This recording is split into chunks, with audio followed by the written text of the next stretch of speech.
Buenas tardes, chicos. En esta ocasión vamos a hablar del tema de magnitud en una investigación o el alcance que pudiera tener una investigación. ¿A qué se refiere la magnitud? La magnitud en una investigación se refiere a decir hasta dónde voy a llegar, o hasta dónde mi problema puede alcanzar. Obviamente, en muchos temas de investigación se puede medir por la frecuencia y por la distribución del problema que hayamos elegido.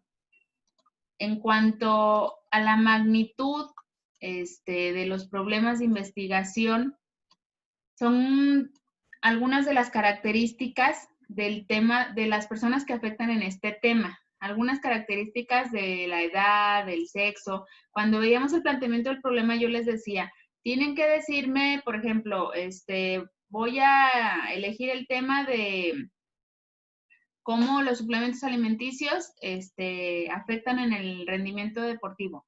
Ok, rendimiento deportivo de qué personas, del sexo masculino o femenino. Tienen que ser muy precisos para poder decir la magnitud de hasta dónde va a llegar su problema o los alcances que ustedes van a investigar. ¿Por qué? Porque tenemos que investigar en el tiempo que vayamos a estar en ese tema, esa variación. Si varía, si la edad tiene una influencia en lo que nosotros estamos estudiando, si a lo mejor el sexo o la actividad económica o el tiempo. Entonces, por eso es que la magnitud se refiere, como nos dicen los autores, a qué tan grande puede ser el problema que nosotros hayamos elegido y cómo se puede medir. Las cosas que nosotros vayamos a investigar, tenemos que demostrarlas, se los he dicho en varias ocasiones. ¿Cómo la voy a demostrar? Una manera de demostrar es que se puede medir, ¿sí? Si yo elijo el tema de a lo mejor la felicidad en los niños, ¿la felicidad en los niños se puede medir? Sí, sí se puede medir. ¿Cómo se puede medir? Ah, bueno, pues con una prueba estandarizada, bajo ciertas conductas, tendría yo que determinar cuáles son las conductas que demuestran felicidad. Pero a lo mejor si yo digo el alma de las personas se puede medir, sería algo muchísimo más subjetivo, porque eso no se puede ver, es más difícil de determinar de algún modo. La magnitud es una medición, es una medida, cuando decimos algo está muy pequeño o muy grande, se refiere a eso, a una medida, pero con relación a qué. Cuando yo digo que algo está muy pequeño, si yo soy una persona muy bajita, pues cualquier persona más alta que yo me parece muchísimo más grande.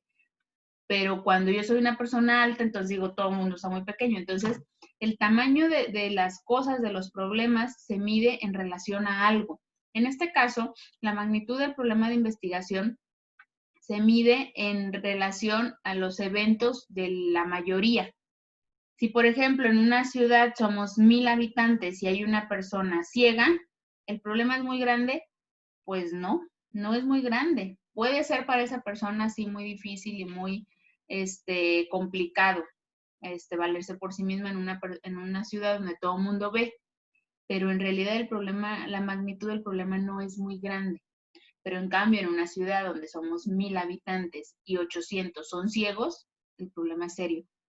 El caso de la pandemia, no habíamos a lo mejor percatado de qué tan grave era hasta que llegó a nuestro país, porque al principio decíamos, ah, están al otro lado del mundo, sí, allá se está muriendo mucha gente, pero no veíamos la magnitud hasta que englobó a toda la Tierra. Ahí ya nos damos cuenta que, ah, caray, entonces el problema sí es grande.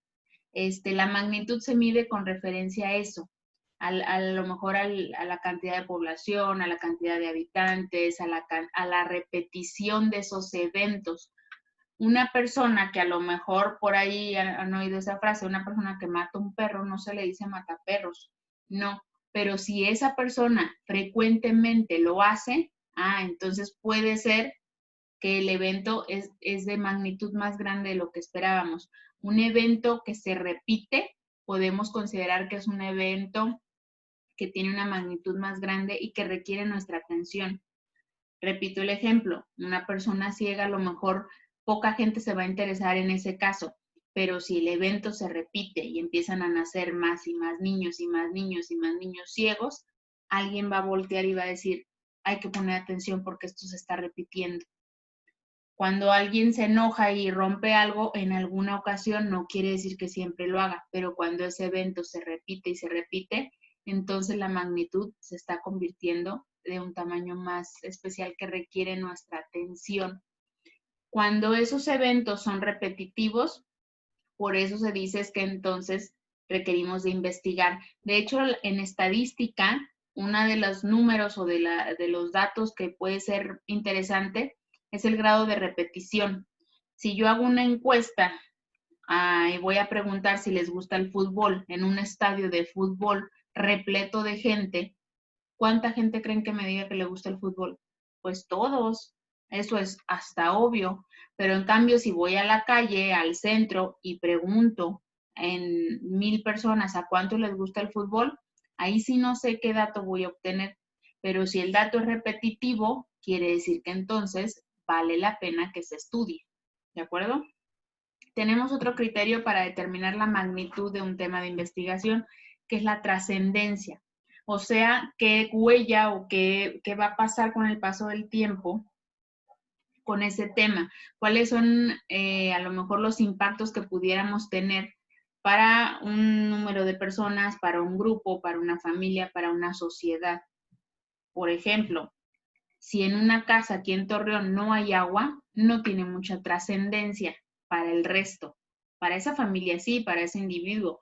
Pero si en la mitad de la ciudad no hay agua, esa es una trascendencia muy grande porque son muchos los afectados. Y con el paso del tiempo, a lo mejor por un día dicen, bueno, por un día la mitad de la ciudad no tiene agua. Bueno, un día la hacemos o de algún modo lo resolvemos, pero una semana, un mes, un año sin agua, o sea, yo les aseguro que muchas personas van a empezar a valorar si quieren seguir viviendo aquí en la ciudad. Y muchas otras ya van a ponerse de acuerdo en qué hacer para que esto deje de pasar. La trascendencia es con el paso del tiempo, qué huella nos va a dejar por esta situación.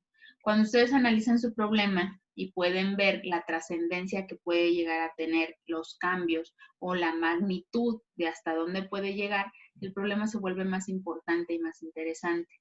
Estas características son importantes cuando empezamos a ver lo que se pierde con respecto a, por ejemplo, aquí nos dice en la diapositiva el ausentismo laboral. El ausentismo laboral, un día, como pasó este año, un día sin mujeres, hubo un impacto muy grande, pero aún así en un día se resolvieron las cosas. Pero cuando el ausentismo se hace por más tiempo, ahí es donde les digo que la trascendencia toma importancia, ¿sí? Por un día que a lo mejor ustedes no laven los trastes, no estudien, no vayan a una reunión, no pasa nada. Pero cuando esto se empieza a repetir con el paso del tiempo, que en lugar de no estudiar un día, dejen de estudiar una semana, un mes, que no laven los trastes un día, una semana, un mes, ahí ya empieza a haber trascendencia y tenemos otros problemas que se pueden ocasionar por este evento que se está volviendo repetitivo. En la educación, por ejemplo, hay un diario que las maestras llevan para eventos repetitivos de agresión o de violencia, con tanta violencia que tenemos en nuestra sociedad. Cuando un niño presenta alguna conducta violenta, se registra en el diario. Si ese evento es único, no pasa del registro, pero cuando ese evento se vuelve más repetitivo, cuando ese niño al mes vuelve a tener otro evento violento, a los 3 meses otra vez, a la semana, y se vuelve a diario, necesitamos poner atención ahí porque algo está pasando. ¿De acuerdo? Espero que les quede un poquito claro. Hay algunos otros indicadores sociales que nos ayudan a determinar la trascendencia y que se usan mucho en proyectos, sobre todo del gobierno o de investigación social. Por ejemplo, el grado de desintegración familiar, el alcoholismo, la violencia, las drogas, ¿qué se genera? ¿Qué genera una cosa con otra? Por ejemplo, ustedes dicen, ¿una persona alcohólica se daña a sí misma? Sí, definitivo. Eso nadie lo discute. El problema aquí es qué pasa con ese individuo alcohólico que llega a una familia a golpear a 5 o 6 gentes más. Ahí es donde tenemos más trascendencia porque está marcando otras 5 o 6 vidas más. ¿De acuerdo? La marginación, ahorita la situación que tenemos de la economía parada, sin movimiento, está generando otras cosas. ¿Qué genera una economía parada? genera falta de ingresos en familias. ¿Qué genera la falta de ingresos en familias? Genera más robos. ¿Qué generan los robos? Obviamente genera más delincuencia. Y en el caso de la delincuencia, así como la violencia, van subiendo de grado. Empiezas con un robo y luego aparte después a lo mejor ya andas armado y luego después de andar armado y robar, a lo mejor se te escapa una bala, entonces ya a lo mejor puedes hasta llegar a matar a una persona. Cuando tenemos este tipo de trascendencias y de magnitudes y lo vemos y lo establecemos en una investigación, es de alguna manera también ponerle la innovación y la importancia para justificar nuestro tema de investigación. Porque en temas que son muy trascendentes, se los decía en clases anteriores, si yo quiero estudiar la inmortalidad del cangrejo, a muy poca gente le va a interesar, pero en cambio en temas sociales, en problemas que a todos nos atañen, ahí sí mucha gente va a querer leer mi investigación. Si yo tengo un sueldo seguro a lo mejor y no me importa la economía que esté parada, pues sí, no, a lo mejor no me va a importar, pero cuando empiece a ver que la delincuencia está subiendo, me va a afectar. ¿Es un problema mío? Sí, también es problema mío. Espero que haya quedado claro esto de la magnitud y la trascendencia, porque es otro apartado que vamos a tener que construir y que obviamente va dentro de su investigación.